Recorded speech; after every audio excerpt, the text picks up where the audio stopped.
നമസ്കാരം. ശ്രീമദ് ഭാഗവതം മൂലം പ്രഭാഷണം ഭാഗം 219 219. ഓം ഗം ഗണപതയേ നമ. ഓം സം സരസ്വതേ സ്വാഹ. ഓം ശ്രീ ഗുരുഭ്യോ നമ. ഓം ശ്രീ രംഗനാഥ ശർമ്മണേ നമ. നാരായണ നാരായണ നാരായണ നാരായണ നാരായണ നാരായണ നാരായണ നാരായണ നാരായണ നാരായണ നാരായണ. ഓം ശ്രീകൃഷ്ണാർപ്പണമസ്തു. ഓം ശ്രീകൃഷ്ണായ പരമാത്മനേ നമ. ഓം ശ്രീകൃഷ്ണായ പരബ്രഹ്മണേ നമ. ഹരേ രാമ രാമ രാമ ഹരേ ഹരേ, ഹരേ കൃഷ്ണ കൃഷ്ണ കൃഷ്ണ ഹരേ ഹരേ. ഓം നമോ ഭഗവതേ വാസുദേവായ. ഓം ശ്രീ രുക്മിണീ സത്യഭാമാ സമേത ശ്രീ ഗോപാലകൃഷ്ണസ്വാമിനേ നമ. ഓം നമോ ഭഗവതേ വാസുദേവായ. ശ്രീമദ് ഭാഗവതം തൃതീയ സ്കന്ധം ഇന്ന് 7-ാം അധ്യായം തുടങ്ങുകയാണ്. ശ്രീ ശുകാവാച. ശ്ലോകം 1. ഏവം ബ്രുവാണം മൈത്രേയം ദ്വൈപായനസുതോ ബുധ പ്രീണയന്നിവ ഭാരത്യാ വിദുര പ്രത്യഭാഷതാം. ഏവം ബ്രുവാണം മൈത്രേയം ദ്വൈപായനസുതോ ബുധ പ്രീണയന്നിവ ഭാരത്യാ വിദുര പ്രത്യഭാഷതാം. അതിൻ്റെ വാക്കാർത്ഥം വരാം. വ്യാസപുത്രനും വിദ്വാനുമായ വിദുരൻ ഇപ്രകാരം പറയുന്ന മൈത്രേയരെ വാക്കുകൊണ്ട് സന്തോഷിപ്പിക്കുന്നവനായിട്ട് തന്നെ മറുപടി പറഞ്ഞു. ശ്രീ ശുകമുനി അരുളി ചെയ്തു. എന്താ പറഞ്ഞത്? അതിന് ഭാവാർത്ഥം: മായാഗുണങ്ങൾ കൊണ്ട് ലീലയായിട്ടു തന്നെ ഭഗവാൻ സൃഷ്ടിസ്ഥിതി സംഹാരാദികളെ നടത്തുന്നുവെന്ന് പറഞ്ഞ മൈത്രേയ മഹർഷിയെ വ്യാസപുത്രനും വിദ്വാനുമായ വിദുരർ പ്രാർത്ഥനാരൂപമായ വാക്കുകൾ കൊണ്ട് പ്രീതിയെ ജനിപ്പിച്ചുകൊണ്ട് തന്നെ മറുപടി പറഞ്ഞു. അപ്പോൾ വിദുരാവാച. വിദുരർ പറഞ്ഞു. 2-ാമത്തെ ശ്ലോകം. ബ്രഹ്മൻ ഗതം ഭഗവൽ ചിന്മാത്രസ്യാവികാരിണ ലീലയാ ച അഭിയുജ്യേരൻ നിർഗുണസ്യ ഗുണാക്രിയാം. ബ്രഹ്മൻ ഘതം ഭഗവതശ്ചിന്മാത്രസ്യാവികാരിണാം ലീലയാ ച അഭിയുജ്യേരൻ നിർഗുണസ്യ ഗുണാക്രിയ. അതിൻ്റെ വാക്കാർത്ഥം: ജ്ഞാനസ്വരൂപനും ഗുണാതീതനും വികാരരഹിതനുമായ ഭഗവാന് ലീലയായിട്ടാണെങ്കിൽ കൂടി ഗുണകാരങ്ങളായ ക്രിയകൾ എങ്ങനെ യോജിക്കും? വളരെ അതിശയോക്തിയും അർത്ഥവത്തായിട്ടുള്ള ചോദ്യങ്ങളാണ്. അപ്പോൾ അതിൻ്റെ ഭാവാർത്ഥം പറയാണ്. വിദുരർ പറഞ്ഞു: ഹേ ബ്രഹ്മജ്ഞാനിയായുള്ളവനെ, എല്ലാം അറിവുള്ള നിന്തിരുവടിയോട് എൻ്റെ അറിവിനു വേണ്ടി ഞാൻ ചോദിച്ചു കൊള്ളുന്നു. ചിന്മാത്രനും ജന്മാദിവികാരങ്ങളും അതിനു കാരണമായ ഗുണങ്ങളും ഇല്ലാത്തവനുമായ ഭഗവാന് ഗുണകാര്യങ്ങളായ കർമ്മങ്ങളും ജന്മങ്ങളും ലീലാർത്ഥമായിട്ടാണെങ്കിൽ കൂടെ എങ്ങനെ യോജിക്കും? ഹൗ ഇറ്റ് ക്യാൻ ബി എന്നാണ് ചോദിക്കുന്നത്. അന്യോന്യ വിരുദ്ധങ്ങളായിട്ടല്ലയോ തോന്നുന്നത്? ഗുണഹീനന് ഗുണങ്ങളും ജന്മാതിരഹിതന് കർമ്മങ്ങളും ഉണ്ടായെന്ന് കേൾക്കുമ്പോൾ യുക്തിക്ക് യോജിക്കുന്നില്ല. അതിൻ്റെ ഉപപത്തിയെ ബോധിപ്പിക്കണം. ഒരു കാര്യം വിശ്വസിക്കണമെന്നുണ്ടെങ്കിൽ അതിൻ്റെ ചില റീസണിങ്സ് വേണ്ടേ? അതാണ് പറയണത്. അടുത്തത് 3-ാമത്തെ ശ്ലോകം. ക്രീഡയാമുദ്യമോ അർഭസ്യ കാമശ്ച ക്രീഡിഷാന്യത സ്വതസ്തൃപ്തസ്യ ജഗതം നിവൃത്തസ്യ സദാ നൃത. ക്രീഡായാമുദ്യമോ അർഭസ്യ കാമശ്ച ക്രീഡിഷാന്യത സ്വതസ്തൃപ്തസ്യ ജഗതം നിവൃത്തസ്യ സദാന്യത. അതിൻ്റെ ഒരു വാക്കാർത്ഥം പറയാം. എങ്ങനെയാണ്? ലീലയിൽ ഉത്സാഹം ബാലന് അല്ലേ? കളിക്കാൻ താല്പര്യം ആർക്കാ? കുട്ടികൾക്കാണ്. ലീലയിൽ താല്പര്യം അന്യരിൽ നിന്നുണ്ടാകുന്നതായ ആഗ്രഹം. സ്വരൂപാനന്ദത്താൽ തൃപ്തനും സ്വന്തം ആ രൂപത്തിൽ തൃപ്തി, സ്വരൂപാനന്ദത്താൽ തൃപ്തനും എപ്പോഴും അന്യത്തിൽ നിന്ന് നിവൃത്തനുമായവൻ എങ്ങനെ? ഭാവാർത്ഥം പറയുമ്പോൾ ശരിയാവും. ലീലയാ സൃഷ്ട്യാദി വ്യാപാരങ്ങളെ ഭഗവാൻ നടത്തുന്നുവെന്ന് അരുളി ചെയ്തതും ചേർച്ചയായിട്ടുള്ളതായിട്ട് തോന്നുന്നില്ല എന്നാ. എന്തുകൊണ്ടെന്നാൽ കളിപ്പാനുള്ള പരിശ്രമം, കുട്ടികൾക്ക് അന്യബാലന്മാരോടുള്ള സംസർഗം നിമിത്തമോ സ്വതേ തന്നെ ഉണ്ടാകുന്നതോ ആയ കാമത്തിൽ നിന്ന് ജനിക്കുന്ന ഒരു വക വികാരമാണ്. എല്ലാ കുട്ടികൾക്കും കളിക്കാൻ താല്പര്യം ഉണ്ടാവില്ല. ചിലവർ എക്സ്ട്രാ ഓർഡിനറി ബ്രില്യൻ്റ് അക്കാഡമീഷ്യൻസ് ആയിട്ടുള്ള കുട്ടികൾക്ക് കളിക്കാൻ പോവില്ല. അവർ അങ്ങനെയാണ്. ഞാൻ ഈ IIT-യിൽ ഒരു 36.5 വർഷം, 77 സെപ്റ്റംബർ 13 ഞാൻ IIT-ൽ ചേർന്നു. അന്ന് കമ്പ്യൂട്ടറൊന്നും ആയിട്ടില്ല, ഇലക്ട്രോണിക് ടൈപ്പ് റൈറ്ററിനെ ആയിട്ടില്ല. അപ്പോൾ ഈ ടൈപ്പ് റൈറ്റർ ഈ ടെക്നിക്കൽ പേപ്പറൊക്കെ അടിക്കാൻ ആൽഫ, ബീറ്റ, തീറ്റ അതൊക്കെ ഈ എന്താ ടൈപ്പ് ഫേസ്, മാനുവൽ ടൈപ്പ് റൈറ്ററിന് ടൈപ്പ് ഫേസ്, അതിൽ ചില കൃത്രിമൊക്കെ ചെയ്യും ടെക്നിക്കലാക്കാൻ. എന്നിട്ടാണ് ഇക്വേഷൻസൊക്കെ അടിക്കുക. അതൊരു കാലം. അപ്പോൾ ഈ IIT പരീക്ഷ പാസ്സായി പുറത്തേക്കൊക്കെ പോണവർക്ക് മാനുസ്ക്രിപ്റ്റ് ടൈപ്പ് ചെയ്ത് 1+4 കാർബൺ വെച്ച് ടൈപ്പ് ചെയ്ത് ചെക്ക് ചെയ്ത് നമ്മൾ ഇനീഷ്യൽ ചെയ്ത് ഡെപ്യൂട്ടി രജിസ്ട്രാറുടെ റൗണ്ട് സീലും സിഗ്നേച്ചർ സീലൊക്കെ കൊടുക്കണം ഒഫീഷ്യേറ്റ് ചെയ്തിട്ട്. അന്നത്തെ കാലത്ത് 50 പൈസ ഞങ്ങൾ ജോബ് വർക്ക് പറഞ്ഞിട്ട് ഈടാക്കും. 2.5 ഉറുപ്പ്യ കിട്ടും 1+4 അടിച്ചിട്ടുണ്ടെങ്കിൽ. അപ്പോൾ അവിടെ semester cumulative performance, SPI and CPI, cumulative performance index, അങ്ങനെ 10 മാർക്ക്.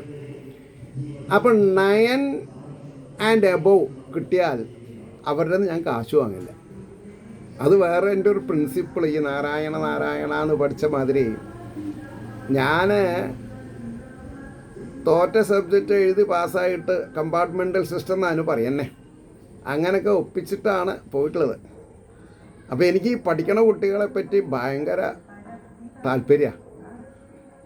അപ്പോൾ അവർ ചോദിക്കും എന്താ കാശ് വാങ്ങാത്തത്? അപ്പോൾ ഞാൻ പറയും നോ, ദിസ് ഈസ് എന്താണെന്നാ പറയുക, നിങ്ങളോടുള്ള ബഹുമാനം കൊണ്ട്, നിങ്ങൾ ഇത്രയും പഠിക്കണ കുട്ടികളുടെ നിന്ന് എനിക്കത് പൈസ വാങ്ങാൻ പറ്റില്ല. എനിക്കാണെങ്കിൽ നന്നായിട്ട് പഠിക്കാനും പറ്റിയിട്ടില്ല. ഇതൊക്കെ ഇങ്ങനെ വെച്ച് കാച്ചു ഞാൻ. അതിൽ ചിലവർക്കൊക്കെ നല്ല ഹൈ അപ്രീഷിയേഷൻ പറയാണ്ടിരിക്കാൻ പറ്റില്ല. പക്ഷേ സത്യം പറയട്ടെ, എനിക്ക് എൻ്റെ പെൺകുട്ടി നാരായണി ഒരു 2.5 വയസ്സായപ്പോൾ എൻ്റെ അമ്മ നാട്ടിൽ IIT-യിൽ വന്നിട്ടുണ്ടായിരുന്നു. അന്ന് ഒരു റാലി സൈക്കിളാണ് ഞാൻ ഉപയോഗിക്കുന്നത്. ഞാനല്ല, മിക്ക ആൾക്കാരും സൈക്കിളേ ഉള്ളൂ. റാലി സൈക്കിളൊക്കെ ഉപയോഗിക്കാമെന്ന് പറഞ്ഞാൽ ബുള്ളറ്റ് വാങ്ങണ കൂടുതലാണ് അന്നത്തെ കാലത്ത്. ഈ മുമ്പത്തെ റഷ്യൻ പ്രസിഡൻറ്റ് ബ്രഷ്നേവ് കോമ്രേഡ് ഈ IIT ബോംബെ ബിൽഡിങ്ങും അതിൻ്റെ ലേഔട്ടൊക്കെ റഷ്യൻ ഹെൽപ്പാണ്. അപ്പോൾ അദ്ദേഹം ഒരു മരം നട്ട് പിടിപ്പിച്ചിട്ടുണ്ട്. അവിടെ വെച്ചിട്ട് ഞാൻ എൻ്റെ മോളുടെ ഒരു ഫോട്ടോ എടുത്ത് കയ്യിൽ വെച്ചു. അതാ എന്തിനാണെന്നുള്ളത് ഞാൻ ആദ്യം മിസ്സീസിനോടും പറഞ്ഞിട്ടുണ്ടായിരുന്നില്ല. അതിൻ്റെ ഉദ്ദേശം ഇത്രേ ഉണ്ടായിരുന്നുള്ളൂ, നാളെ എങ്ങനെയെങ്കിലും തട്ടിമുട്ടി എൻ്റെ കുട്ടി IIT സിസ്റ്റത്തിൽ വന്നാൽ കോൺവൊക്കേഷൻ ഡ്രസ്സ് എടുത്തിട്ട് ഇവിടെ നിന്ന് തന്നെ ഒരു ഫോട്ടോ എടുക്കും എന്നൊരു സങ്കല്പം ഉണ്ടായിരുന്നു. കഥ ഞാൻ ചുരുക്കാം. ഞാൻ വിചാരിച്ചത് സംഭവിച്ചു. 2013 ആഗസ്റ്റിൽ അവൾ IIT ബോംബെന്ന് കൊറോഷൻ സയൻസ് ആൻഡ് എൻജിനീയറിങ്ങിൽ PhD എടുത്തു. എന്നിട്ട് ഈ പറഞ്ഞ അവിടെ നിന്നൊരു ഫോട്ടോ എടുത്ത് അന്നത്തെ ഫോട്ടോയും ഈ ഫോട്ടോയും കൂടി ഞാൻ ഫേസ്ബുക്കിൽ ഇട്ടു. അപ്പോൾ ഞാൻ പറഞ്ഞില്ലേ, ആദ്യം എനിക്ക് എന്താവണം എന്നായിരുന്നു? ആധ്യാത്മിക പ്രഭാഷകൻ. അതുമായി ഞാൻ. അതൊക്കെയാണ് എനിക്ക് നിങ്ങളെ പറഞ്ഞ് ബോധിപ്പിക്കാൻ. വലിയ കാശ് ചിലവുള്ള കാര്യമൊന്നുമല്ല, തുറന്നൊരു മനസ്സുണ്ടായാൽ മതി എന്നാ. അതൊക്കെ ഇങ്ങനെ ഇവിടെ വളരെ അച്ചിട്ട് പറയുന്നുണ്ട്, അതിൻ്റെയൊക്കെ ഗുണഗണങ്ങൾ മനസ്സിലായില്ലേ. അതുകൊണ്ടാണ് പറഞ്ഞത്, അന്യബാലന്മാരോടുള്ള സംസർഗം നിമിത്തമോ സ്വതേ തന്നെ ഉണ്ടാകുന്നതോ ആയ കാമത്തിൽ നിന്ന് ജനിക്കുന്ന ഒരു വക വികാരമാണ് ഈ കളി എന്നുള്ളത്. മനസ്സിലായില്ലേ. അതില്ലാത്തവരുണ്ട്, എന്തോ ആവട്ടെ. അപ്പോൾ സ്വരൂപാനന്ദത്തിൽ നിത്യതൃപ്തൻ, അതാണ് ആധ്യാത്മിക വിജയം. സ്വരൂപാനന്ദം, അഹം ബ്രഹ്മാസ്മി തത്വമസി അയമേവ ബ്രഹ്മം പ്രജ്ഞാനം ബ്രഹ്മ, ആ അറിവുണ്ടാവണം. അപ്പോൾ സ്വരൂപാനന്ദത്തിൽ നിത്യതൃപ്തനും അന്യ സംസർഗത്തിൽ നിന്ന് നിത്യമുക്തനും, അതായത് തെറ്റായ വഴിയിൽ പോകാനുള്ള സാധ്യതയില്ല. അന്യ സംസർഗത്തിൽ നിന്ന് നിത്യമുക്തനാവുക, ഭഗവാൻ തെളിച്ച വഴിയിൽ പോവുക. ഭഗവാന് ലീല എങ്ങനെ ഉണ്ടാകും? അതാണ് ചോദ്യം. 4ാമത്തെ ശ്ലോകം.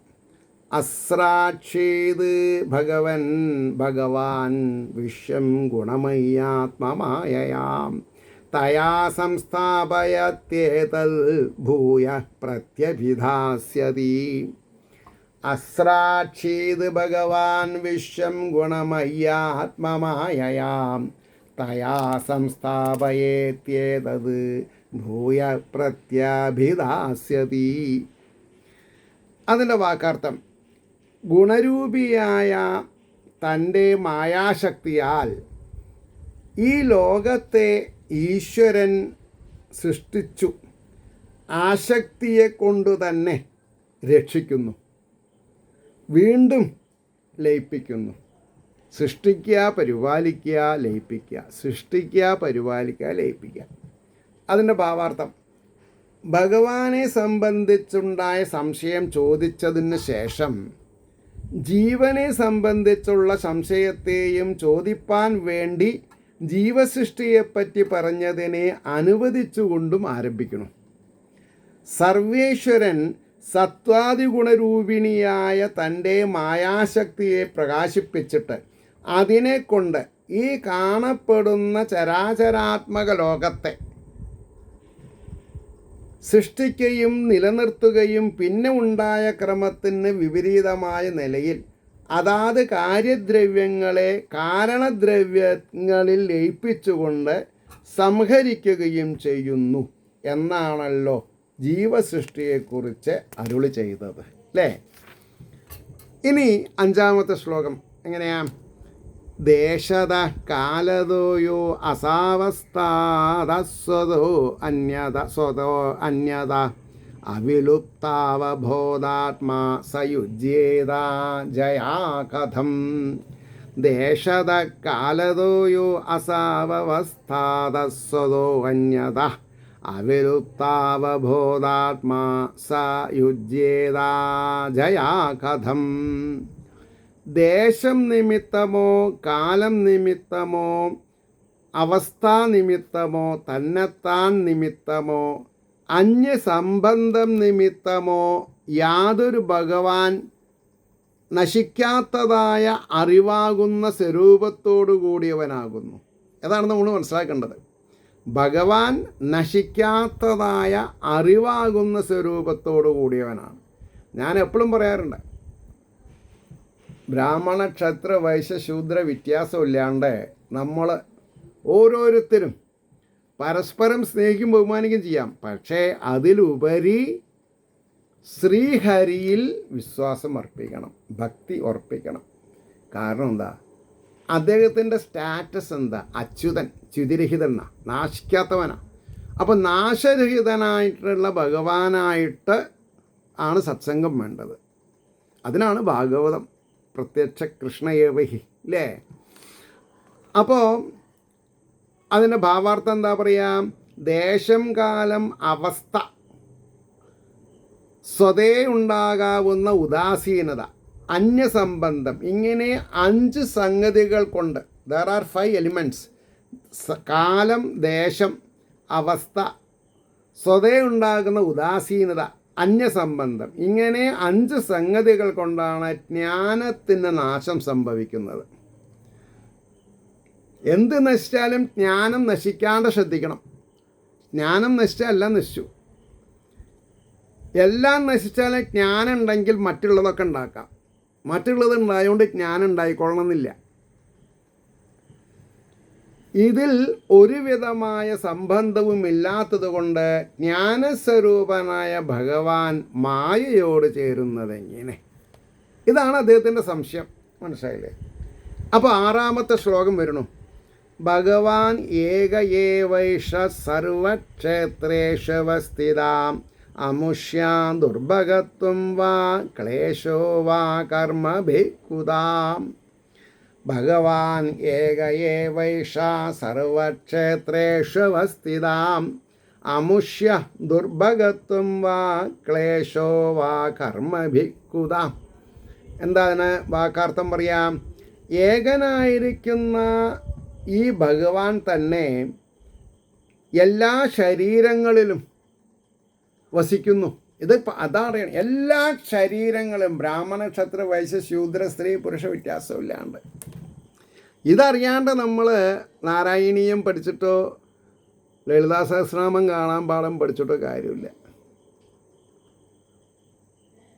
അപ്പോൾ ഇവന് ഭാഗ്യമില്ലായ്മയോ കർമ്മങ്ങൾ നിമിത്തം ക്ലേശമോ എങ്ങനെ വരും എന്ന് ചോദിച്ചു.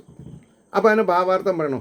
അതുമാത്രമല്ല, സർവജീവന്മാരും ഭഗവത് സ്വരൂപന്മാരായതുകൊണ്ട് ബന്ധുമിത്രാദികൾ എന്ന് പറയാൻ ഒന്നുമില്ല, ശത്രുമിത്രാദികളെന്ന് പറയാൻ ആരുമില്ല, എല്ലാം വേണ്ടപ്പെട്ടവർ തന്നെ അല്ലേ.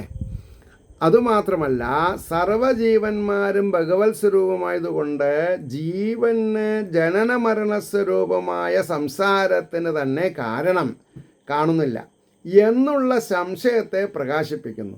സർവശരീരങ്ങളിലും ജീവരൂപേണ വിളങ്ങുന്നത് ജ്ഞാനാദി പരിപൂർണനായ ഈ ഭഗവാൻ ഒരുവൻ തന്നെയല്ലേ? അതെ. പിന്നെ എങ്ങനെ ശത്രുമിത്ര ഉദാസീനത ഉണ്ടാവണത്? അത് ഗുരുത്വദോഷം കൊണ്ടാണ്. അപ്പോൾ ആ സ്വരൂപാനന്ദത്തിൽ നിന്ന് ഭ്രംശിക്കുന്നതായ ഭാഗ്യദോഷമോ കർമ്മങ്ങൾ നിമിത്തം ക്ലേശമോ ജീവനുണ്ടാകുന്നതെങ്ങനെ എന്നാണ് പ്രസക്തമായിട്ടുള്ളൊരു ചോദ്യം. അടുത്തത് 7ാമത്തെ ശ്ലോകം.